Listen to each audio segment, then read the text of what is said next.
位观眾朋友，大家好，歡迎收看3月38日下晝嘅客家清新聞，我係陳延洲。啲左邊呢，也嚟台灣出現呢，也嚟武漢肺炎嘅也嚟死亡案例，佢都會見比也嚟疫情會有乜嘅清新嘅變化咯。點解下指揮中心就同大家來做說明呢？喺我哋先前呢，台灣出現呢唔止對內測未到也嚟確診個案，下指揮中心同啲針對嘅個案繼續進行調查當中。點解下呢，你嘅指揮中心沒有可能會針對嘅調查結果來從大家來做說明？來看一下記者會嘅現場情形。在我們後面是我們醫療應變組副組長還有王必勝王副組長。那現在就請我們指揮官跟大家報告，那我們從昨天到現在所經歷的一些事情。好，各位記者女士、先生們，大家好。那今天我們總共有新增了8例的確診案例哈。那7例是境外移入，那1例是本土。那另外就比較不幸的消息是，除了昨天晚上的一位我們確診病例的死亡，那我們又增加2位，所以總共有5例，到現在目前為止，大家都知道前面的2例，到昨天記者會之後到現在，有3例的死亡。那總共在這個8例裡面，大概是有3女4男，年齡介於，境外移入是3女4男，那年齡是20多歲到70多歲，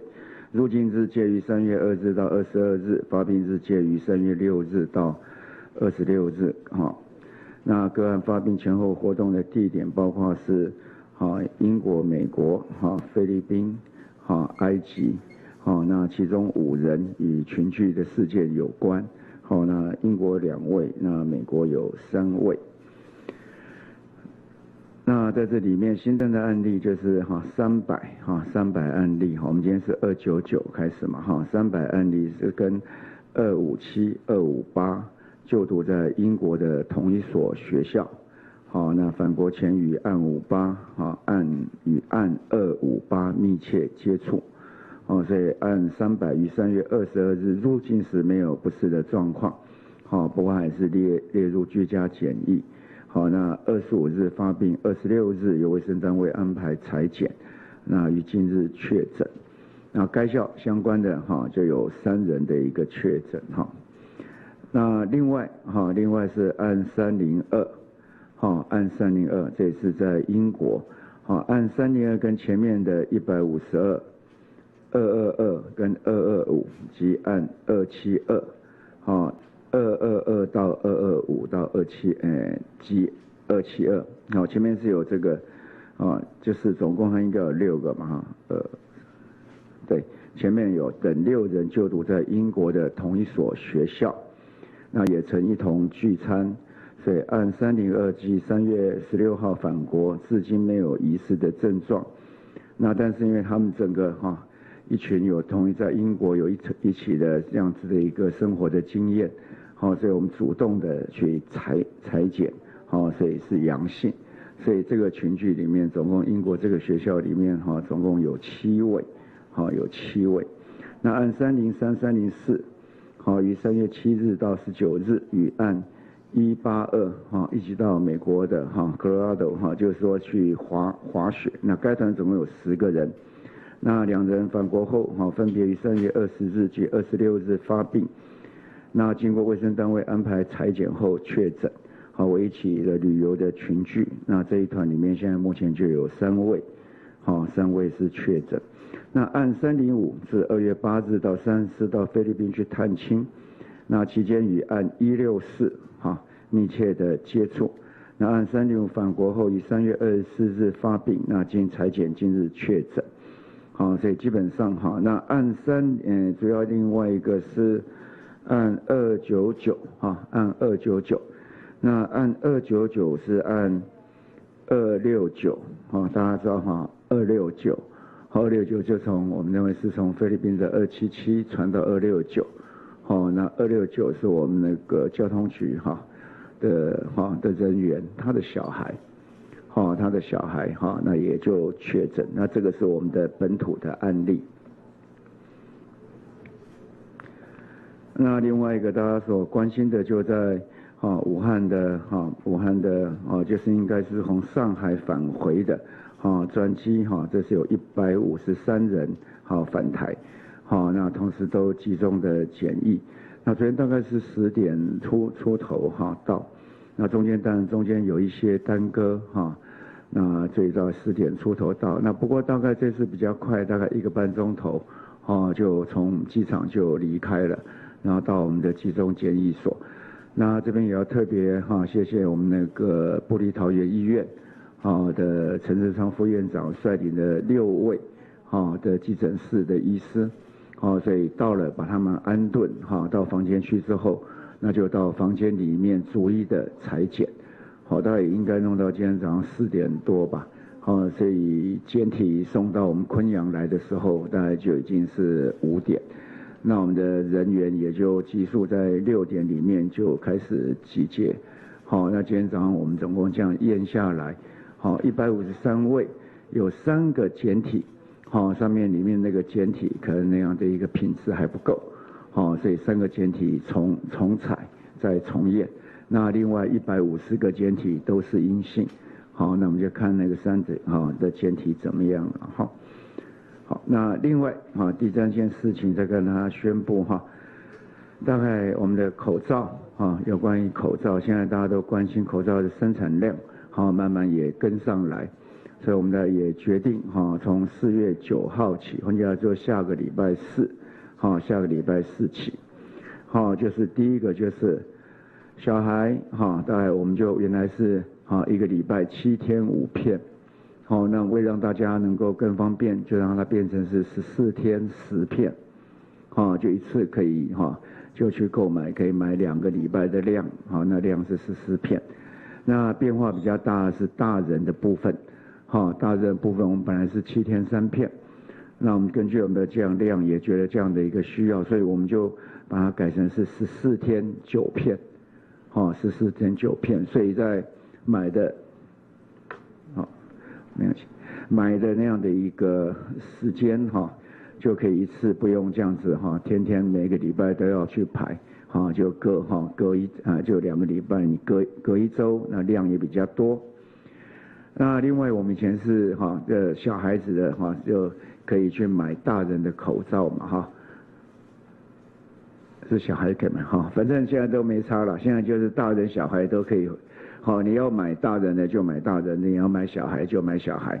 不管，因为大家这段时间还反映有的人脸比较大，有人脸比较小那与其这样的一个分割的规定，不如就把这个规定把它放松来让就是不管反正你有一个健保卡你要买小孩的就是可以拿小孩口罩10片2个礼拜，你要买大人的就2个礼拜9片那另外呢我们在里面就是有这样子一个单双号我们是说135是单号买，26是双号买，礼拜天大家都可以买，那我们现在改做每一天大家都可以买每一天大家都可以买所以在这里面应该让大家购买的量也会比较够了另外大家也可以就是说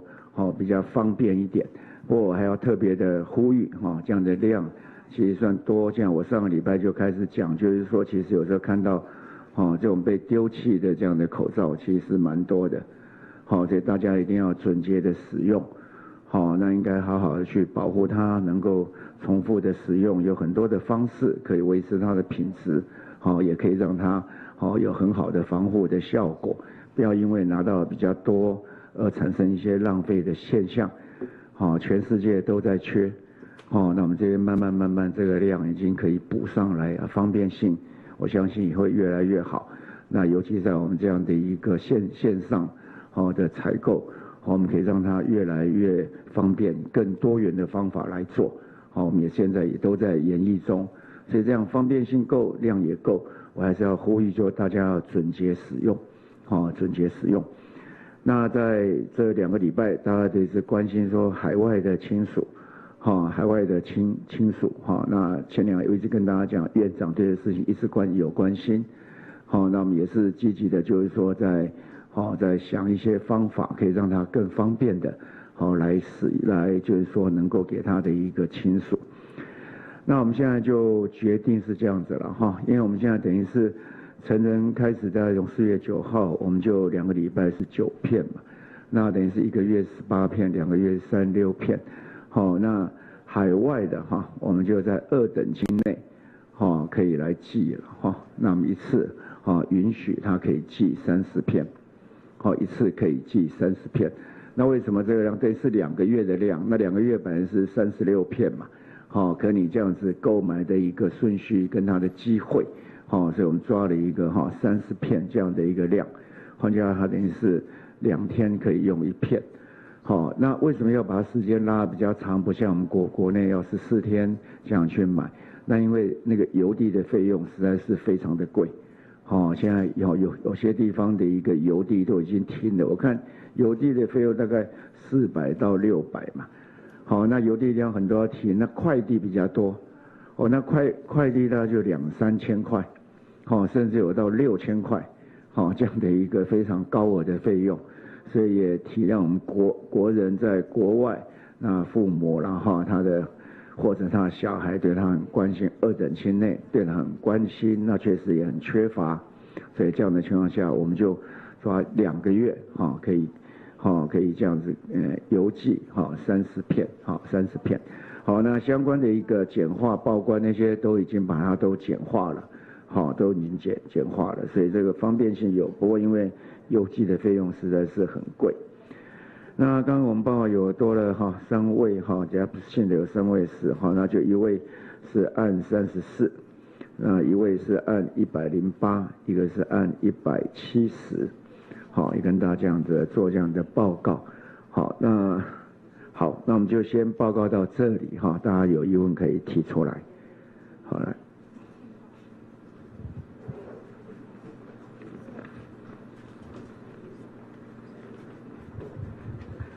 大家好，自由时报提问。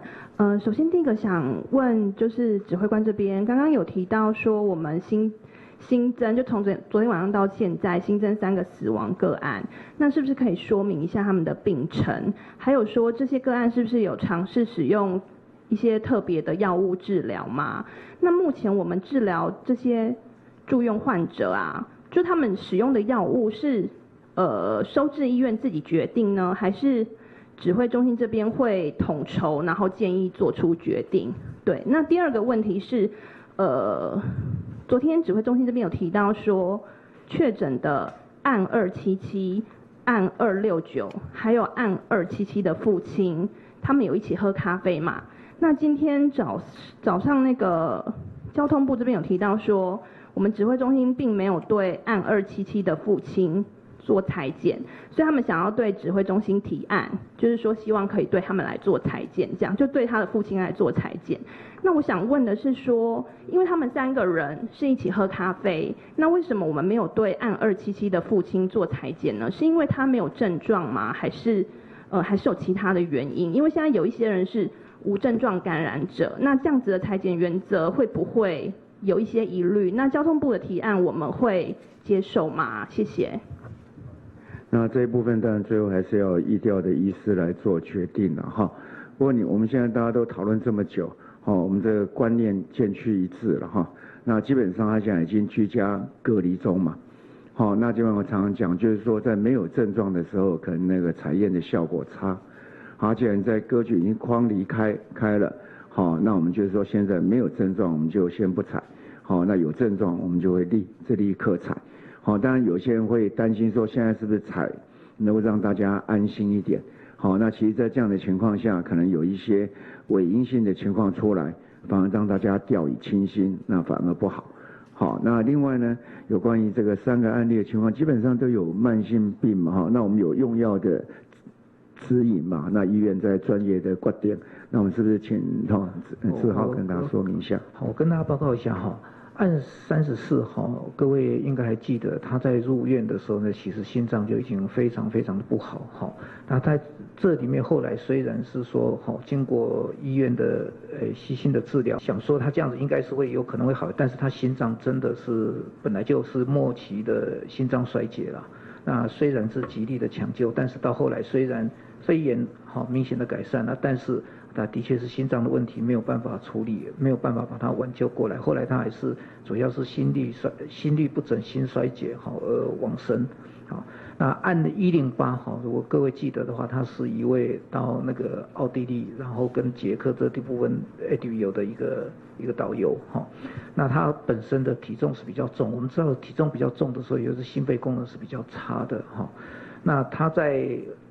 3月25号的时候开始就是情形就变得比较不好，就开始呼吸窘迫，那这可以看得出来大概是严重的肺炎。那他很不幸就是在昨天傍晚的时候，他因为严重的肺炎而往生那案170的时候，他是一位去西班牙旅游的一个旅客他本身在这之前有癌症的病史那他在住院，那开始住院的时候就开始有这个肺炎那他在住院的过程当中的确有使用刚大家所问到的这些 hydroxychloroquine 就是那个不晓得叫什么奎宁的那个药物那但是呢，他在情形没有好转他在这时候也陆续的转入加护病房。那后来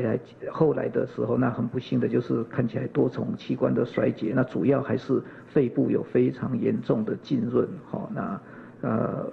在昨天晚上很不幸的往生那除了案170在这里头我们知道说有刚才我所提到的 hydroxychloroquine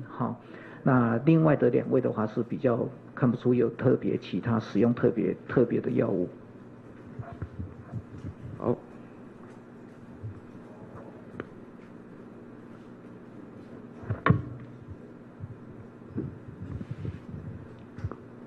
部长好，请教一下，我们现在针对居家检疫的隔离电子围篱系统，现在频频传出他的手机定位有些错误，甚至收讯不佳的情况，让基层人员忙翻天，甚至会误判他已经离开了。不晓得指挥中心目前呢有没有一些改善的措施，让这种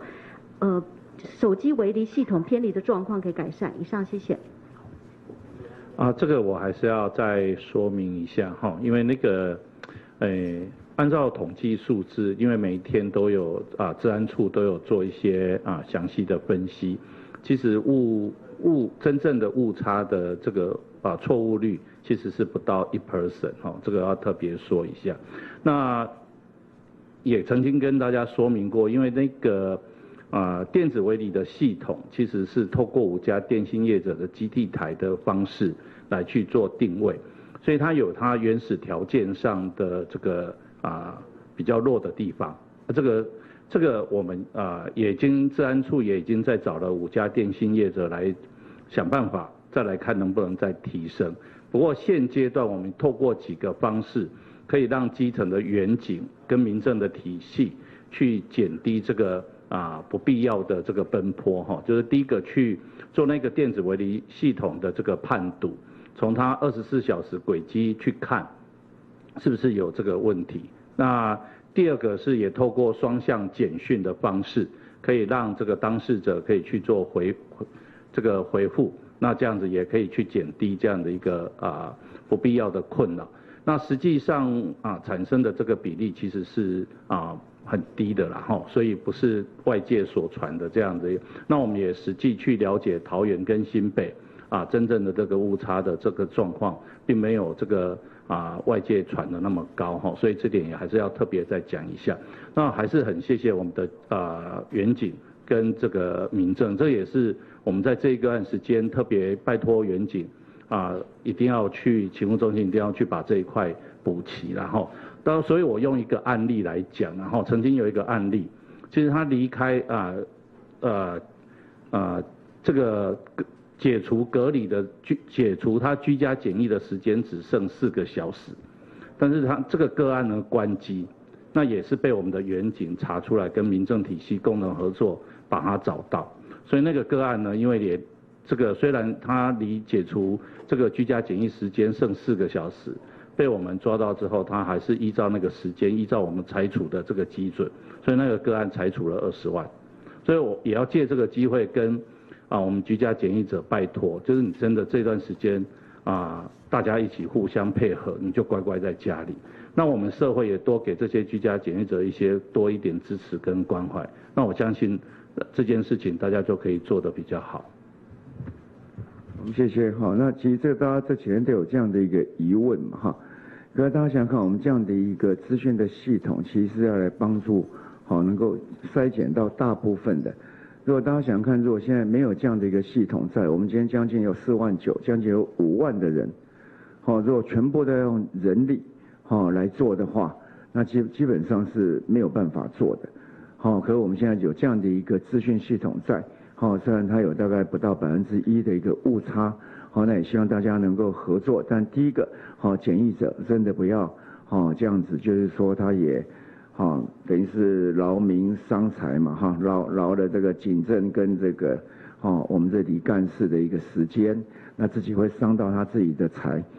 自己的荷包也会伤到。那也要特别谢谢我们的相关的警察的同仁，那还好我们的里干事，那我们的村长、里长，大家同心协力，纵使有这样的一个就是说比较不精确，大概不到1%的部分，如果再靠人力把它弥补起来，那这样的网就会更密。当然持续的，我们也希望说，我们的治安的单位，能够大家再精进一些，让这范围越来越小，那这样我们的人力也不至于这样子那么样的一个吃紧，所以也要请大家来配合。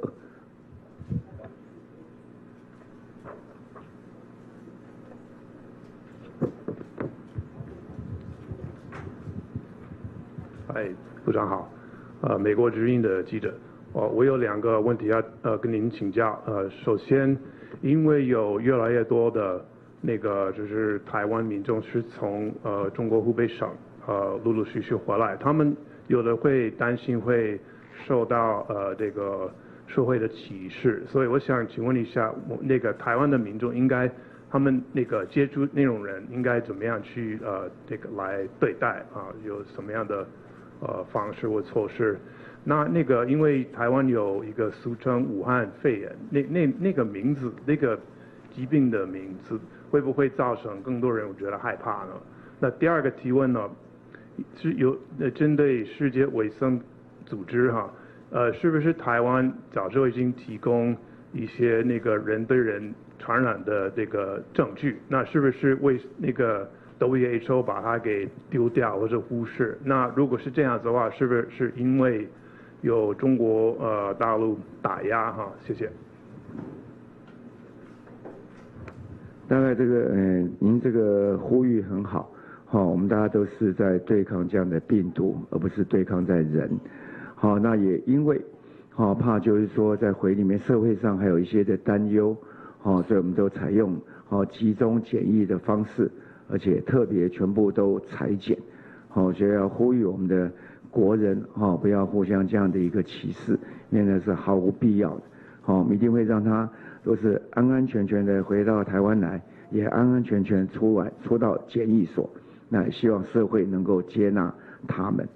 这是第一个。那第2个，当然这样的一个肺炎或病毒其实它有很多的。我讲社会上都一样，不管哪一个名称都有这种学名俗名俗称，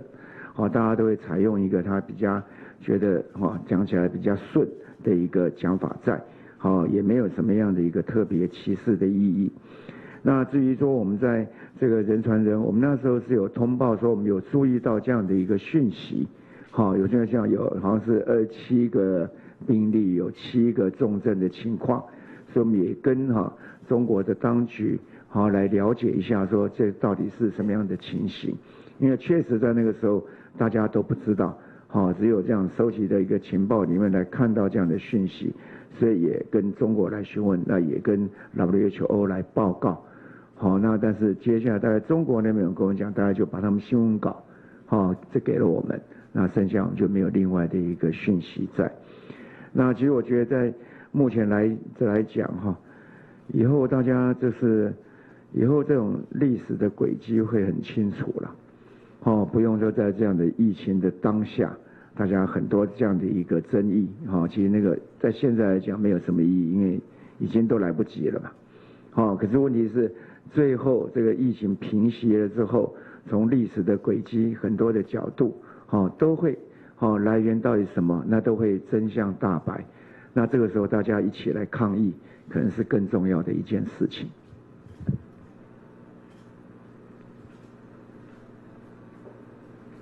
中国时报，不好意思，我想要请教一下，今天早上台北市长柯文哲有提到说，觉得现在纽约市已经病例激增，全美有超过14万，现在美国是全球病例确诊最多的国家，觉得纽约比武汉还要危险。那想要问说，他是呼吁中央的居家检疫标准是不是应该要一致？为什么只有武汉的回来要集中，可是欧美的不用？那我想问说，我们现在的集中检疫的标准是什么？那欧美国家返台者当中确诊的比率现在大概是多少？有没有这样的数字？有没有考虑说，是不是欧美回来的人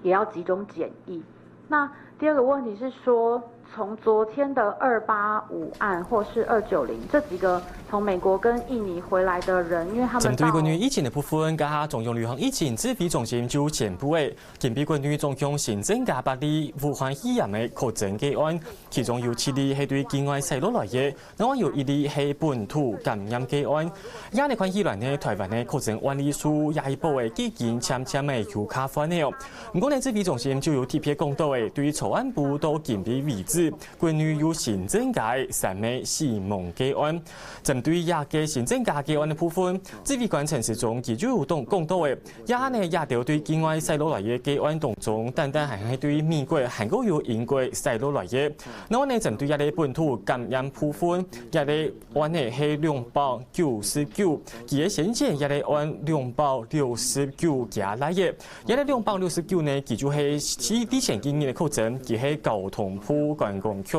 驻地桃园机场的一个员工，而之前经验的确诊过后，指挥中心就针对家父客人韩国具有接触人来做后续的追踪。到近边呢就发现，加50日来的没有第3月26嘅日有发烧，又出现相关症头，到近边就确诊呢，一个按299係近边新增加嘅本土感染，嘅一个长50嘅40個位。當然針對一個死亡嘅案嘅部分，指揮中心沒有特別同大家講到，在亞伯新增加嘅3個死亡嘅案當中，也都單都有慢性病，像係一個案34，佢啲年紀嘅時節加心臟就冇買好，韓國佢啲一開始時節其實加肺炎嘅相關症頭係都嚴重嘅，下後經過治療過後情形漸嘅有卡跌，唔過就認真講加心臟功能實在都唔好，下後呢佢啲籌備嘅時節就認真心臟衰竭來構成嘅，然後呢一個按100空白，佢就係籌備睇下已經談到一個大團體 OT 老了一個兩歲哦，佢本身呢就係算係體重有卡重加心肺功能本身就卡唔好，咩嗰種呢咩啲籌備嘅時節呢一個情形當就來構成嘅，然後呢一個死亡第3個死亡個案係按170，佢係啲前一步嘅時節有許多西班牙老了，佢本身呢就有癌症，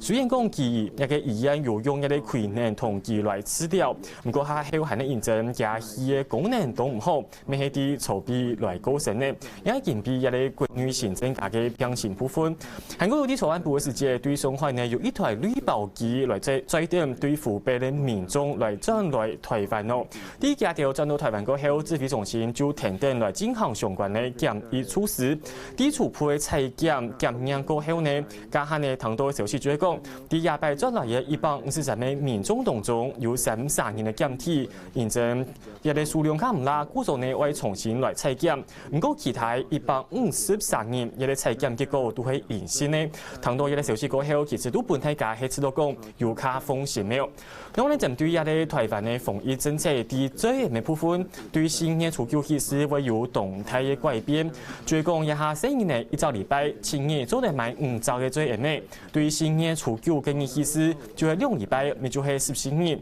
總共做得來買10週。韓國有啲太年嘅部分，指揮中心沒有增加下來嘅一個最買嘅數量哦，一下太年係一週禮拜做得買3週。都会新年初9嘅意思，咪就係2週禮拜，睇年做哋100來買9週。指揮中心就講，就會驗證一下規女最未產量有進來見到嘅，佢就認為講我來做地嘅調整，安尼大家就唔是按辛苦，大禮拜都去排日嚟來買最 email。韓國呢一下呢就會講。身份證號碼係但開年就係135做得去買，上號係246去買，都係新年初9起時相關嘅規定會來起手嘅，咪就係所有人無論唔係拜祭，唔當日隨時做到得去買，就係講啲2禮拜期限內唔都做得來買也嚟最誒咩？韓國有一下規女產量最誒咩，算係悄悄嘅有卡拉，另外針對國外嘅台灣民眾嘅部分，嘅指揮中心沒有公布講對新年初9。其實，嘅民眾未做得同啲國外嘅政府抗議來買最咩基本價條，一個數量限制係2週年做得記100來記30週嘅最咩本地國外民眾來用，嘅希望呢唔但將台灣嘅防疫為做好，咩希望呢做得來照顧到啲國外嘅亞條台灣民眾。嘅以上呢就係100同真理嘅會議重點，繼續來看記者會現場嘅情形。你好，聯合報提問，想請教一下，就是針對我們最近有菲律賓返國的官員的親人可能傳染給桃機的員工，這一點引起了一些討論，就是針對這個發病日的部分，也其實最近蠻多人都是在境外發病以後入境，但是不是每個人都在機場被發現，像這一名就是案277，他其實是在3月1號就發病，那他20號回國的時候，其實機場並沒有採檢發現，他是回去居家檢疫，就在這個過程中就傳染出去了。那其實我們回顧過去一個禮拜，23號到29號，我們發現這個禮拜的時間就有13人是發病時人在境外，但是不是在機場被發現，而是回到家中居家檢疫期間才確診的。那針對這個部分，過去指揮中心曾經說，如果在機場這個健康聲明填報不實，會予以裁罰。那想了解一下目前開罰的情形。那再來就是針對醫院的部分，我們看到了衛福部的獎勵辦法當中，有提到一些相關的人員會給予一些津貼，但是目前針對還沒有確診，但是就已經住進加護病房或負壓隔離病房的病例，就像是我們之前的案265。他這個部分照顧他的人其實並沒有辦法拿到津貼，因為他還沒確診。那針對這個部分，是不是還有在調整的空間？謝謝。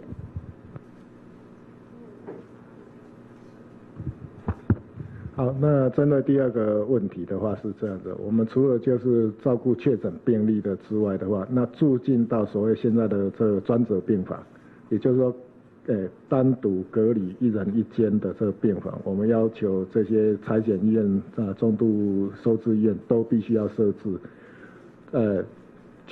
在這些病房裡面去照顧的那的醫護人員仍然是可以有這個津貼的。那這些照顧的病人不一定都是已經確診，但是是因為他疑似然後住進到這個病房裡面來。這是一個病房區，裡面可能會有負壓，可能是包括其他沒有負壓的，但是是單獨隔離的病房，這樣是一個病房區。那我們有一定的就護理人員的比，醫師的比。收在其他的負壓隔離病房，但是它是確診的個案是可以的，醫師不會收進去。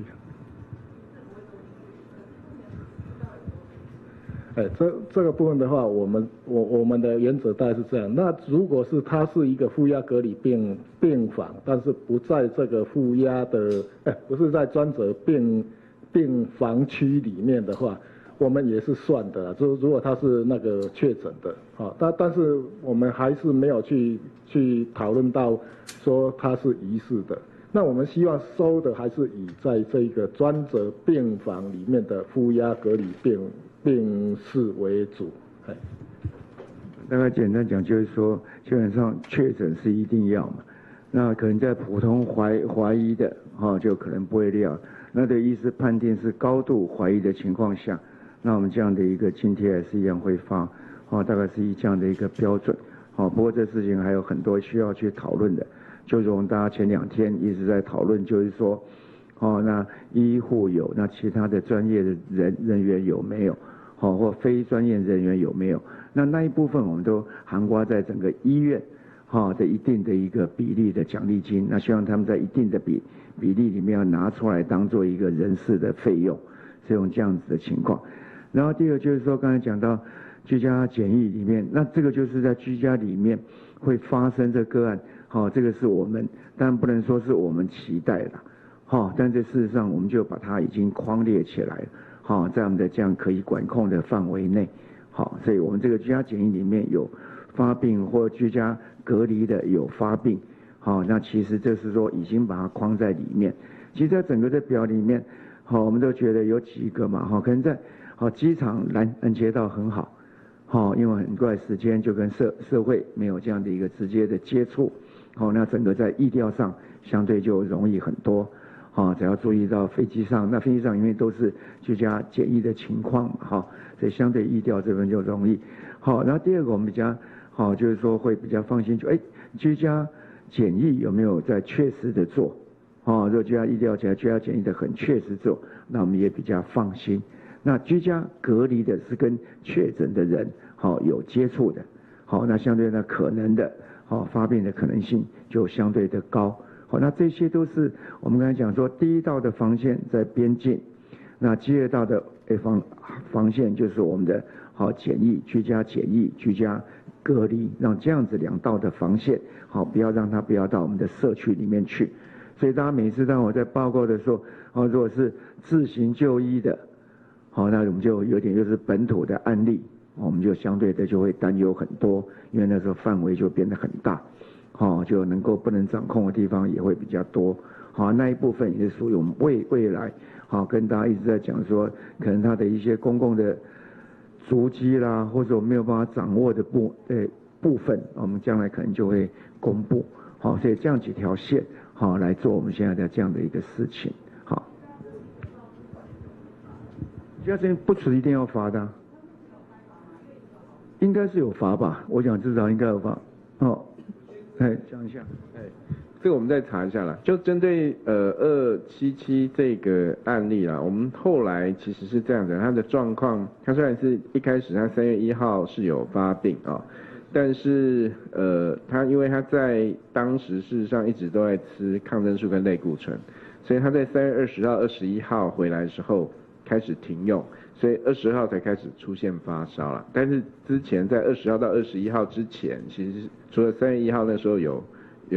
喉咙痛发烧之外，其他时候实际上是没有啦。所以后来昨天我们其实有修正他的发病日是3月22号，对。你在讲这样子我就可以回答你的问题了他进来3月20号，在菲律宾3月1号到3月3号有住院，我算一下那个时间刚好跳过去了，如果他3月3号到3月4号，我们是讲那个健康证明说14天内，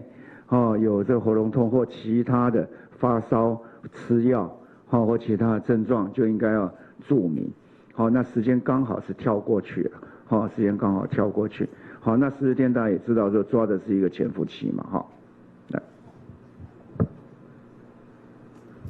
你好，华视提问，想请问一下案299这位本土案例，因为今天早上其实已经有媒体公布说这是一名5岁多的小男孩，请问这是不是同一个案件？那另外的话，这个5岁多男孩他有没有在就学？针对他就学的部分，目前的状况是怎么样？因为之前有提到说，如果是一个确诊的话，全班要停课的情况。然后另外的话，就是法国有一个消息就是说他们在住院治疗的重症病患里面有42人的年龄是在30岁以下。那请问目前我们在收治的这个重症病人里面，30岁以下的比例大概有多少？谢谢。那个30岁以下比例进来是很高了20、30岁的很多，我们都是主要回来都是我们在留学的的朋友比较多一点。他说重症的重症我记得好像只有1例而已，只有1例而已。那个有关5岁的部分，那个就是应该是媒体事实上是有早上是有在传那他的确就是今天的299，他是按269的小孩。那他他的他有读幼儿园啦。那目前我们所知是有17个包括他的老师17位。那我们都会做居家隔离，那他所参加那个班也会停班停班14天。好，来。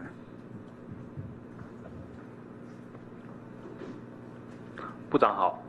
这边是中时，想要问一下说，因为这个277有延伸到299这边，已经有蛮多的。那因为昨天有提到说，他有跟那个269在外面喝咖啡30分钟，是想要问一下说，这个符合返国者的居家检疫的规定吗？那这部分会开罚吗？好，这一部分里面我们要这讲究要经过那个路线到安排，到没有规定说不能在里面做长时间的逗留了。但是我们不希望他做一个长时间的逗留，可那个时候就是会顾虑到说他刚刚下飞机的时候，那有的人有糖尿病，那长期现在飞机上的餐点又非常的简单，那怕的情况，所以那时候我们就允许在那个地方做一些行为，但不希望能够出到机场跟社会相关的一个接触，希望减到最低。所以目前那个情况我们现在是不会开罚。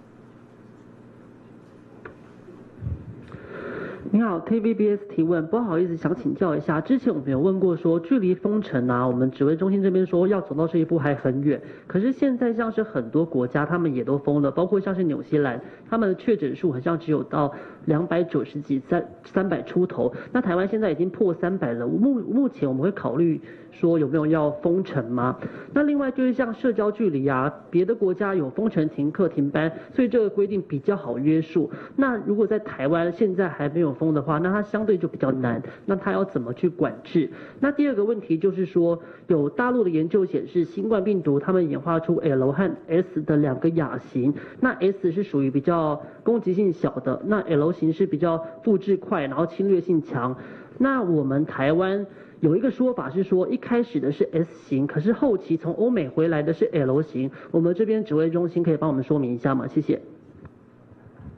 我记得纽西兰他们的一个每100万的人数是比我们高了。那第二个，但重点是我们现在并没有在社区里面大量的这样的一个情况，那也不是有长的那样的传播链。那有这样的情况，那时候担忧的时候，我们那时候我记得是19、24、27、34，这样的一串，那整个的一个潜伏期也都过了相当久。34的最后的衍生案例，我记得46案例，到3月7号，到3月7号，那到今天也都刚好全部都过了所以在台湾没有这样，我们现在这一波最大的这一波，大家看到就是很大量的一个境外的移入。所以这个时候我们大概就是把这个境外的边境把它收好来，那把我们的居家检疫做好来，可能是我们现在最重要的任务。想请问一下，仍然是我吗？请问一下，仍然是那个299，请问它是什么？他们那个幼稚园是什么时候开始隔离？然后预计要隔离到什么时候？然后环境的清消已经有做了吗？因为我相信应该很多家长会担心。然后第二个是想要说，就是有关于口罩，就是说可以帮忙2等亲的外国居住在国外的国人买，那他是要用什么样的方法买？是刷他在外国刷健保卡吗？还是有没有相关的细则？可不可以跟我们更进一步的说明？那是要怎么样买这样子？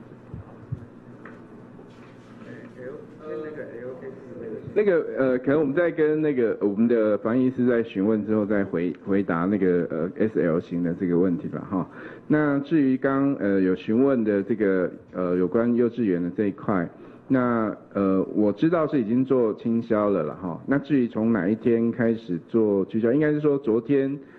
我们知道之后，那应该是这个时间我可能再确定一下再告诉你，不是昨天就今天了好，谢谢。我不是补充一下，3月29号，昨天已经做清消了，那个可能他就是3月26号到学校1天嘛，那第2天就没有去嘛。那我们这个疫调基本上大概那个班大概是要先停嘛。好，那基本上也会有抓一个明确的日子，那疫调医师会来决定，那就14天嘛。好，总共从有接触史14天。那另外他们是有调看他们的录影带了。就看学校的录影带，看他跟谁有一些往来接触的，那这些都把它框列起来。那学校当然也消毒了。所以家长可以放心了，当然一定会担心了然后第二个在口罩那个就是说，当你自己如果健保卡在台湾的话，那本来我们就刷健保卡就可以用到他自己的。那如果没有的话，那可能是他家里的人要跟他 share。我们并没有说另外就是说他报一个名字来，我们就让他另外的再购买。没有，他如果有健保卡就凭健保卡啊，没有就是家里的那个友情赞助了好，那个因为时间也差不多了我们是不是最后3位好吗？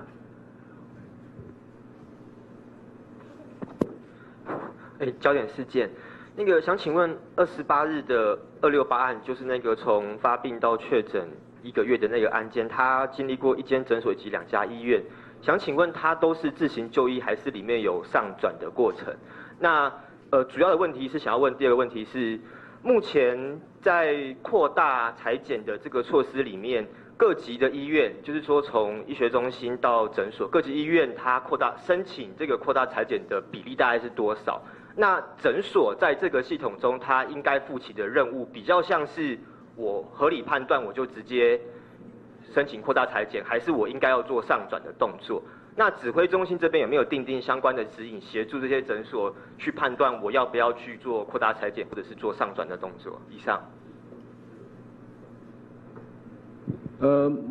目前就是这个268这一位，他的确在3月20号的时候有先去诊所那诊所那个时候事实上因为他体温过高，那这个诊所的医师也有怀疑所以他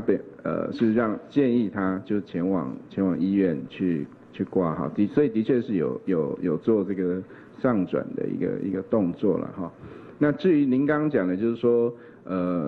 我们目前其实这样的，就是说，如果是医师，我们的这个通报定义，就是说，如果只要怀疑这个有无法排除的这个武汉肺炎的这个定义的话，那实际上都可以采检了那所以不管是在社区在住院的话，那事实上都可以做采检了那至于您说的，就是说到底是你说先转诊是，他如果说他没有在做采检的话，那事实上就是他可以这个上转，这是没有问题的啦，是。指挥官好，大纪元提问，想请问一下，之前民众有在离岛民众他有提出一个问题，就是他说目前国人从国外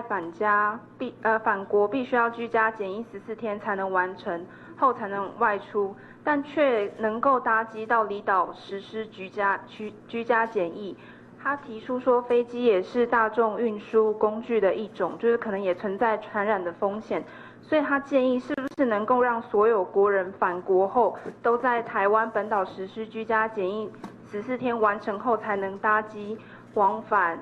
离岛地区。然后另外一个想请教，这个现在确诊个案100例之后，大概重症患者有多少例？然后那些重症患者的情况如何？谢谢。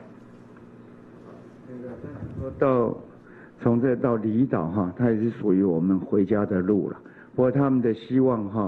我们有一些方式也正在帮他们解决。现在说明一次啦就是回离岛的部分，在国内线我们之前已经有提过，从一开始在规划防疫专车的时候，他们在搭乘国内线的时候这个机场航空公司就会帮他做座位的安排，去跟其他的旅客去做隔离那另外是像台东绿岛跟兰屿的部分，台东县政府就会让他先在台东县做居家。那现在澎湖、金门、马祖，我们看了一下这个这段时间回国的人数，那有一部分如果按照户籍来看，有一部分的人就选择是在台湾这边本岛国内的本岛的部分去做居家。那有一部分的人还是搭飞机回去，那我们还是会再综合一下来评估因为是不是来考虑就离岛的部分，我们就希望他就在现在台湾做居家检疫，然后完成之后再回去这样。不好意思，年代一电视这边想要请问一下，就是关于社交距离的1公尺的这个问题，中央这边有确立规范了吗？然后是这个规范是排队隔还是用餐隔？那会是怎么样执行？谢谢。在这个我们很快就会决定了基本上就是能隔尽量隔了，不能隔就要戴口罩了。那大概看看那个整个的细节我们会很清楚来做一点的规范。那在这1、2天就会跟大家来宣布。最后一位。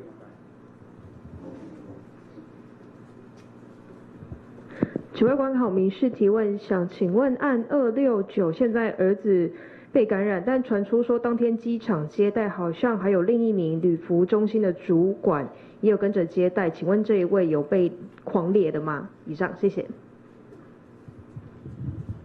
现在讲是269，269，那就是269去接待的吧？对，就269去接待277嘛，然后26指的小孩他亲密的接触者，那现在也确诊，那中间我记得好像就是269，然后应该是277的爸爸也在嘛，是不是？他来载他回去大概他爸爸也在。我所知道就这几个人，这我所知道的。好，那补充一下，就是有关他职场的还有3位